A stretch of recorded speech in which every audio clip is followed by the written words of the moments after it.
শাশুড়ি মা কি হয়েছেটা কি? কানের সামনে ম্যামা করছো কিসের জন্য? আর তোমাকে না কতবার বলেছি আমাকে মা বলে ডাকবে না, শাশুড়ি মা। কল মি মম্মি, ওকে? আপনি রাতে কি খাবেন সেটা জানার জন্যই আপনার কাছে এসেছিলাম। তুমি আমার জন্য আজকে হোয়াইট সস পাস্তা বানিয়ে দাও, ঠিক আছে? যাও। সস দিয়ে কি রান্না করতে বললো? পাস্তা নাকি? আমি তো এসব রান্না করতে পারি না। হ্যাঁ, কি? তুমি হোয়াইট সস পাস্তা বানাতে পারো না সামান্য? তো পারোটা কি বানাতে? ডাল, ভাত, শুক্তো, আলু পটলের তরকারি, শুটকির ঝাল, এগুলো। কি? শুটকি?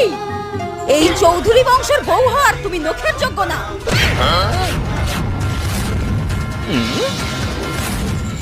তুমি চিন্তা করো না, বিদেশ থেকে আমার বাবুর এক্স গার্লফ্রেন্ড সুজি আসছে। ও আসার পর এমন দুজন মিলে ষড়যন্ত্র করবো না যে তোমাকে ঘাড় ধাক্কা দিয়ে একেবারে বাড়ি থেকে বের করে ছাড়বো। যত সব আনকালচার গেও ভূত।